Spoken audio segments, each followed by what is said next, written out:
Cuenta pública, que es el próximo día jueves. Vamos a estar cubriendo en extenso aquello, por supuesto, aquí en Tele 13. Y con Axel Callis conversamos precisamente de esta materia. ¿Cómo estás? Buenas noches. Sí, estábamos haciendo la previa del legado. Sí. Oye, el lío que se armó con el concepto del legado. Es una palabra grande, Ramón. Es una palabra grande. Acá todo el mundo puede opinar, ¿eh? O sea, yo creo que el legado primero se queda plasmado mucho tiempo después, cuando una política pública o algo realmente significativo. Ahora, en términos políticos, para mi gusto, el legado es, por ejemplo, se prueba andando, y cuando un presidente le pasa la banda presidencial a otro, eso es un legado político a otro del mismo signo, es un legado político. Yo creo que está un poquito desproporcionado, prematuro, todavía no se puede hablar de legado, sobre todo en el primer año de gobierno, en la práctica. ¿De qué se trata una cuenta pública? Para aterrizar ese tema, y claro, en una segunda cuenta pública, ¿qué es lo que uno podría esperar en términos generales? Mira, tenemos una lámina para eso, pero en general son tres dimensiones lo que uno puede esperar en la cuenta pública. A ver. Lo primero, en términos de es una tradición legal, donde el presidente de la República da cuenta. Que además se cambió la fecha. Sí, antes era el 21 de mayo, y siempre había, ¿te acuerdas que era como primero todo lo que sucedía en el Congreso y después discurso 21 de mayo, que a veces tenía que viajar a Iquique, que no alcanzaba a llegar? Bueno, se solucionó ahora el 1 de junio. Pero en términos estrictos es la inauguración del año legislativo y es la rendición del Estado administrativo y político de la nación del presidente ante el Congreso Pleno. Eso en términos legales y de tradición. En términos de gobierno, Ramón, son los énfasis y compromisos que va a dar cuenta el presidente, pero también va a proyectar durante este año, de ahora a partir del año que viene. Y es algo muy importante porque siempre nosotros le pusimos lo exigible. Cuando el presidente habla en el discurso, tú le puedes cobrar la palabra. Todo lo que está escrito en el discurso, claro, tú lo puedes, llamémosle en términos, lo puedes canjear. Decirle, presidente, usted dijo esto en el discurso y no lo cumplió o lo cumplió. Y políticamente, evidentemente, como se decía, va a hacer un diagnóstico y va a intentar posicionar un relato que logre capturar la agenda. Eso es muy importante, es un quiebre que se produce a partir del jueves próximo, donde en general los gobiernos que están con problemas de aprobación, como este, que ya lleva 4 o 5 meses bien malo, va a intentar generar un giro para capturar la agenda e instalar un relato para el próximo año. Es decir, va a tener compromiso y eso va a redundar en una serie de visiones que se establezcan de aquí al próximo año. Es interesante ese punto, me quedo en él, que dices tú, exigible, porque de verdad que eso es lo que queda escrito, es lo que se cobra, y también lo que se puede evaluar como progreso de un año al otro. Correcto. Por lo tanto, instalémonos en ese escenario. ¿Qué es lo que ha sucedido desde la cuenta pública del año pasado hasta ahora, por ejemplo? Sí, porque en el fondo lo que ha pasado es que cuando dio la cuenta pública en junio, yo creo que el presidente no tenía idea de todo lo que le iba a pasar en ese minuto. Nosotros hicimos una lámina, Ramón, para mostrar algunos de los hitos que han pasado, porque en el fondo esto es como los recuentos de fin de año cuando se hacen como para el año nuevo.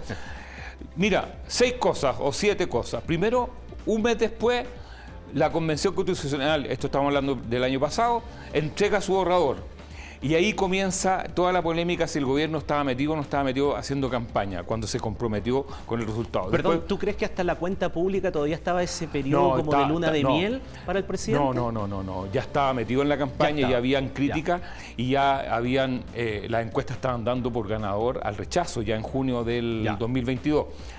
Bueno, después septiembre, el 4 de septiembre, triunfo el rechazo, mazazo gigante al gobierno. Diciembre, nuevo acuerdo constitucional, lo que estamos viviendo, la elección que vimos hace 3 semanas, y los indultos, ¿te acuerdas? Tipo Año Nuevo, que salen los indultos, y eso yo diría que todavía se arrastra en términos de la agenda hasta el día de hoy, porque puso en el tema de la seguridad, lo puso ahí caliente. Marzo, rechazo a reforma tributaria, que estaba comprometida en la cuenta pública que dio en junio del año pasado. Abril, ticket, 40 horas.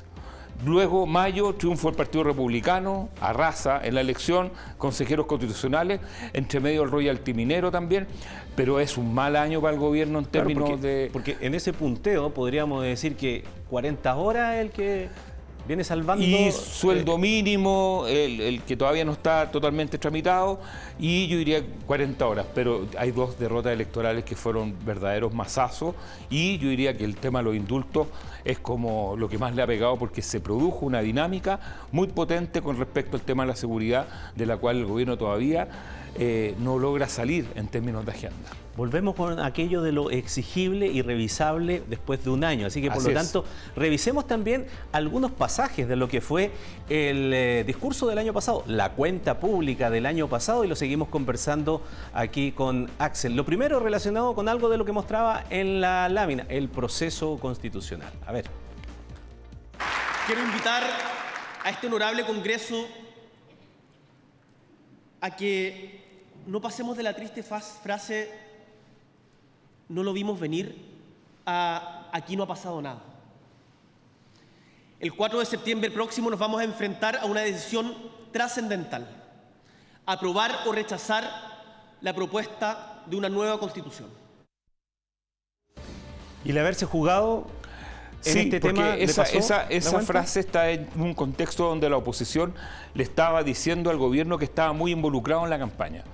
Entonces lo que hace el presidente es tratar de salir jugando, como se dice, diciendo que es algo trascendental.